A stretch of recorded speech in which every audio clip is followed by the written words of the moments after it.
secrets, whispers, tales of things not found in guidebooks or trail maps, creatures not listed on any ranger's wildlife report, and people, ordinary people, who went in with a compass and came out shaken, scarred, or not at all.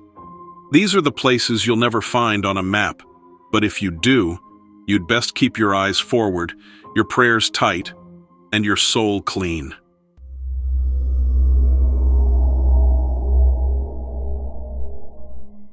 Creatures born of fallen angels and flesh, cursed to roam the forgotten places of the earth. So when one experienced forestry worker stumbles into something far older and far more dangerous than bears and trees, he's forced to reckon with the unthinkable. Genesis 6:4. The Nephilim were on the earth in those days, and also afterward, when the sons of God went to the daughters of humans and had children by them. They were the heroes of old, men of renown. My name is Caleb. I used to do forest surveys for the government, marking tree growth, wildlife signs, stuff like that. They'd send me out solo with a pack and a radio. I've done this for years. Never had nothing weird happen until last fall. They sent me out to a stretch in northern Idaho, deep in the clear water. No trails, no people, just woods older than anything I'd ever seen. They told me to map the tree line, note any changes, and spend a week out there. I did what I always do. Hiked in, set up camp. That was day one.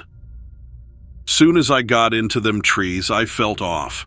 You ever walk into a church that's dead quiet, but you just know somebody's watching? That's what it felt like. Heavy, still, like the woods was holding its breath. That night, I was sitting by the fire, and I heard knocking. Not like woodpeckers. This was 3 knocks, clear as day, off in the trees. Then nothing. Like whoever did it was waiting to see what I'd do. I didn't do nothing. I just stayed put and figured maybe I was just jumpy. Day 2. I found a deer, or what was left of it. It was ripped clean in half, guts out, legs all twisted. But the weird thing was, not a bite was taken. Like it was just killed to be killed. And its eyes were still in its head. No flies, no buzzards, no tracks around it either. No prints, no drag marks, just sitting there like it fell out of the sky. I radioed it in, static, figured maybe I'd try again later. Day 3. That's when it all turned. I woke up shaken. This dream was stuck in my head. In the dream, I saw myself laying in the tent, but I was outside of it, staring down at my own body. Then something stepped up behind me and put its hand on my shoulder. It was the coldest feeling I ever felt, like ice and ash. Anyways, when I got out of the tent, there were footprints around the camp. Big ones. Too big to be human, at least a dozen of them circling the fire pit. Barefoot. 3 long toes, like talons, pressed in deep like whatever it was weighed a ton. I packed my gear for the day and tried to get my head straight. I told myself maybe it was a bear with a foot deformity. Maybe my own prints warped in the soft ground. That's when the forest started to change. The trees got closer together somehow, like they were leaning in. The light couldn't get through. And everything was dead quiet. No birds, no squirrels, no bugs. Just the sound of me crunching over pine needles. Then I saw it again. That thing, down by the creek, and it was squatting this time, like it was drinking. It had a pale back, long limbs, head like a skull stretched too far. It looked to be lapping up the water with a long tongue, like a piece of rope. I backed up slow. I was maybe 40 feet away, but my boot snapped a stick under me and the thing's head jerked up, fast, like a deer that just got shot at. Its eyes locked on mine, black, hollow, angry. It stood up real slow. And that's when I noticed its chest was covered in scars, crisscrossed like symbols, like it had been carved or branded with something. I swear one of them looked like a cross flipped upside down. I ran. I don't remember making the choice. My body just moved. I crashed through brush, slid down the ridge. I tore my leg open on a broken branch. I just kept going. My lungs were burning. I looked back once, just once, and it was behind me, moving between the trees like it didn't have bones. I thought I'd lost it, but then I started hearing the whispers again. Not around me, in me, inside my ears, inside my chest, under my skin. Words I didn't understand, names, maybe, spells. I don't know. The forest felt very wrong. The trees felt like they were melting, warping and stretching, like the world was breathing. Then the shadows started moving. I'm not talking tricks of the light. I mean, they were coming toward me along the ground, like snakes. I tripped and fell into a thicket, and that's when I saw them, eyes, all around me, in the brush, in the bark, inside the trees, watching and blinking. And then I heard that voice. Not loud, just clear. It said, "You don't belong here, son of man." I swear to you, that's what it said, deep, and it wasn't behind me. It was everywhere. I ran. I don't know how I made it back to camp. I only remember crawling through the dirt, ripping open my hands on the rocks, and diving into the tent like it was a bunker. I zipped it shut and curled up with my knife in hand. Outside, I heard footsteps pacing around and around, over and over for hours. It was whispering and never stopped. I think they were deciding what to do with me. Day 4, I packed my stuff and started hiking out. I didn't care if they fired me, I was leaving. Halfway down, I found a clearing I swear wasn't there on the way in. It was perfectly round, trees bent out, like something pushed up from the dirt and blasted them back. Right in the center was a big black stone, burnt looking, almost shiny, like glass. Around it were bones, all over. Some were animal, I think. Others, I don't know. One skull was long and weird, had big eye holes and no jaw. That's when I remembered a verse from church my grandfather would always say. The Nephilim were on the earth in those days, and also afterward. He used to say they ain't all gone. Some are still here, hiding in plain sight. I think I must have walked right into one of their places, an altar or a grave or maybe a doorway. I started hearing whispering again, low and far off at first, then louder. Not English, not even words. I know it just sounded like sounds in my head. I ran. I ain't ashamed to say it. I could feel something behind me, like if I looked back, it'd take me. When I finally made it to the road, I found my truck scratched up on the roof. 3 black marks, burned into the paint like handprints. That was months ago. Now I get nosebleeds sometimes. Bad ones. And every time I look at a picture of that forest, I get sick to my stomach. I quit my job, and I stopped going outside so much now. I think something followed me back. Or maybe it just sees me now, like I'm marked or something. I still hear the knocking sometimes in my walls and in my dreams. I keep a Bible close by now. I keep going back to that one verse over and over for some reason. It goes, "The Nephilim were on the earth in those days, and also afterward, when the sons of God went to the daughters of humans and had children by them. They were the heroes of old, men of renown." What does this mean to you? Is this passage really about fallen angels, giants, or powerful hybrids? Do you think something unnatural might have occurred? I have no idea, but I look forward to reading your comments.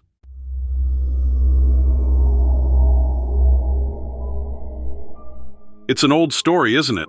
A simple warning, just 3 little words. Don't turn around. But in the dark woods of Vermont, where old trees whisper secrets and forgotten paths lure the curious off course, one man learned the price of disobedience, the hard way. He went searching for peace, clarity, maybe even a bit of faith. But what he found was something far more ancient, something that watched, something that waited. And when he stumbled upon a paranormal forest trail not found on any map, it led him straight to a figure dressed in white, standing still, facing away. This story comes to us from a listener that had a strange encounter. These are his words. Luke 17:32. Remember Lot's wife. If you're listening or watching this, maybe you've seen things too. Things you ain't supposed to talk about. Things that don't make sense. I haven't told anybody. Not really. Not the truth. I told my wife I got lost in the woods, that I slipped on a rock and banged my head, and that's why I came home with stitches and nightmares. But that's not what happened. That's just what's easier to say. We were up in Vermont. I went up there to clear my head, spend a few nights alone in the Green Mountains. I've been going through some stuff. Work burnout. Marriage on the rocks. I thought maybe God had something to say if I just got quiet enough to hear it. I picked a trail that was supposed to loop through some older forest, not too popular, just under the radar enough that I might have the place to myself. No phone service, of course. Just the map, my tent, and a journal I was too tired to write in. It started weird the second night in. I found a trail that wasn't on the map. It looked old, barely there, but there were footprints in the leaves, almost like deer, but wrong, cloven, but bigger. I figured maybe someone else came through with a dog or something. But the longer I looked, the more I noticed something strange. The trees bent inward toward the trail like they were leaning in to listen. I'm not kidding. It gave me this awful feeling like the forest wanted me to follow it. And I did. I know. I shouldn't have. But it was like I wasn't in control anymore. That path went downhill, winding tighter and tighter until I hit a clearing that made my stomach drop. It was dead quiet. Not like normal quiet. Pressure quiet. Like something was sitting on my chest. And in the middle of the clearing was a girl. Or at least, she looked like one. She was wearing a white dress, stained at the bottom with mud or blood or both. Barefoot. Long black hair over her face. She was facing away from me, not moving. I froze. Something in my gut said, "Don't speak, don't move, don't do nothing." Then she turned her head just enough so I could see one eye, just one. It was pure white, no pupil, no color, just fogged over like a corpse, and she whispered, just loud enough for me to hear, "Don't turn around." I didn't know what she meant. I thought maybe she was talking to herself, maybe she was hurt. Maybe she was crazy. But I took a step forward, and she snapped her head back toward me, full face now, and smiled. It wasn't a girl's face anymore. It was a mouth too wide, stretched like torn leather, with sharp little teeth all the way back. Her skin cracked when she moved, and she started floating. No steps, just lifted off the ground like something was holding her by the throat. I ran. The woods weren't the same anymore. The trees weren't where they used to be. I ran back up the trail and it just wasn't there. Every turn took me back to the same clearing. Every time I looped around, she was closer. By the third time, she was standing 10 feet from me, whispering, "Don't turn around. Don't turn around. Don't turn around." But here's the worst part. I wasn't facing her. She was behind me. That's when I understood. She wasn't warning me. She was mocking me. She wanted me to turn around, to see her fully, like Lot's wife looking back at Sodom.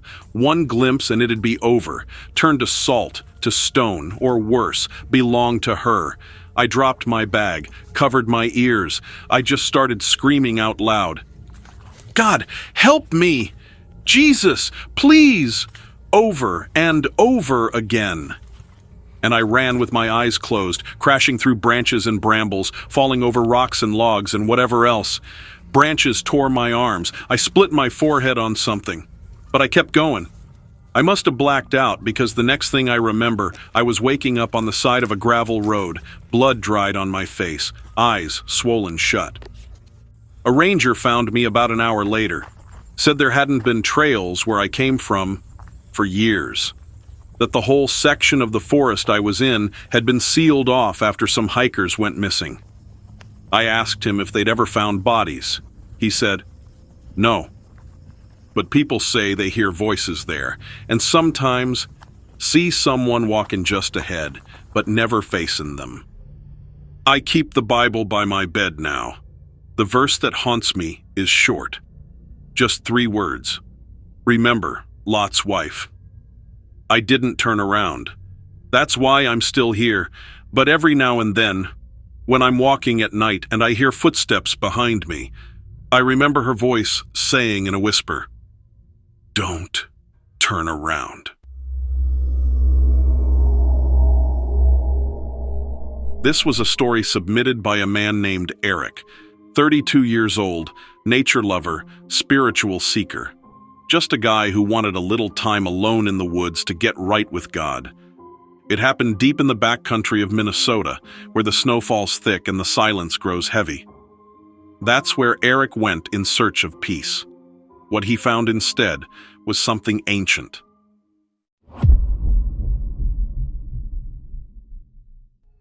Hey, I'm not even sure why I'm writing this down, but my hands won't stop shaking and I can't sleep. I keep seeing his face. Or its face. I don't even know if it was real. I feel like I lost my mind out there. My name's Eric. I'm 32. I live in upstate New York now, but this happened in Minnesota, way out past Ely. I used to hike solo trips a lot, kind of my thing. I'd done parts of the Boundary Waters before, but this time I wanted to go deeper. No maps, no trails, just compass, pack, and God. I guess I thought I'd come back feeling lighter, clearer. But what I found in those woods, it was anything but holy. Day 1. First day went smooth. Hiked a solid 6 miles from the drop-off point. Set up camp by a frozen lake.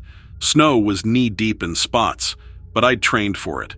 I kept thinking about that verse, Matthew 4:1, where Jesus goes out into the wilderness to be tested by the devil.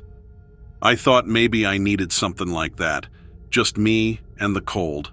No phone, no distractions, just trial by nature. That night, I made a small fire. The air was so still I could hear the trees creaking under their own weight. I prayed before bed, asked God to speak to me, asked to be changed. Well, something heard me, but it sure wasn't God. Day 2. I woke up to find small footprints all around my tent, like a child's. Barefoot, no joke. Tiny toes, drag marks like they were limping. I looked around but saw no one. It was silent out there. Not a bird, not a squirrel, just snow and shadow. I found a set of rocks stacked nearby, 5 smooth stones in a little tower with a bone sticking out of the top like a flag. Deer bones, I think. I didn't touch it. I figured it was a native marker or something. Out of respect, I left it be. I kept moving north. Every hour or so, I'd see shapes in the distance. Not animals, they were too tall. Just far off, between the trees, and when I blinked, they were gone. Something was following me. I knew it. I tried to pray again that night, but the words felt stuck in my throat. Day 3. The evil comes. I wish I turned back. I should have left right then, but I didn't. I told myself I was imagining it, that I was just tired. That morning, the snow was different, darker. Not blood, but pink, like something bled underneath it and it soaked up. I followed the trail for a bit, and it led me to a dead fox. Except it had no skin. It was peeled like a fruit, its tongue hanging out and eyes still open. There were no prints around it, no signs of a struggle. It was just placed there. That afternoon, the wind picked up, fast and sharp. I couldn't see more than 10 feet ahead, got turned around. I hiked for what felt like hours, but everything looked the same. Same trees, same snow, same damn rock formation I'd passed already. Like I was trapped in a snow globe someone kept shaking. That's when I heard it. Singing. Not happy singing. Not church singing. This was wrong. Low, scratchy, like a woman humming through cracked lips. I followed it. God help me, I followed it. Like I was in a trance. The singing led me to a cave. I don't know how else to explain it. It wasn't on the map, wasn't natural, just opened up right out of the side of the ridge, tall and black. The wind stopped. Inside, it was warm. Too warm, steam on the walls. I walked in. I don't know why. I couldn't stop. In the middle of the cave was a fire. No wood, just blue flames floating off the stone floor, and behind it, a figure. Tall, skeletal, wrapped in old fur and bones. Antlers curled out the sides of its head like a crown. Its skin was gray and stretched, eyes sunken back like two empty graves. It smiled. "You prayed," it said. I couldn't move. I couldn't speak. "You wanted to be changed." It stepped toward me. Its breath was smoke and rot and winter. It put a hand on my face. Long clawed fingers, freezing and burning at the same time. I saw visions, fire, screaming, shadows crawling across the snow, people eating each other, children crying in caves, a great hunger swallowing the world. I heard myself scream. I don't remember running out of the cave, but I must have. I just remember waking up back in my tent, fire out, frost on my lips, and my clothes soaked, and that voice still in my ears. "Now you belong to the wilderness," it said. I made it out. Don't ask me how. I followed the river south until I found some rangers. They said I'd been gone 11 days. I only remember 4. I told them I got lost. Never told them about the cave.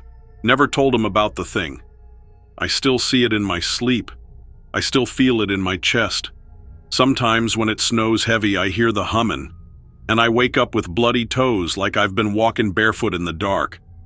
That verse, Matthew 4:1, it don't mean the same thing to me anymore. I used to think the wilderness was where you found yourself, but now I know it's where you get tested, and if you ain't strong enough, it keeps you. And so, another strange encounter fades away. A trick of the mind, or something far more unsettling. That's for you to decide.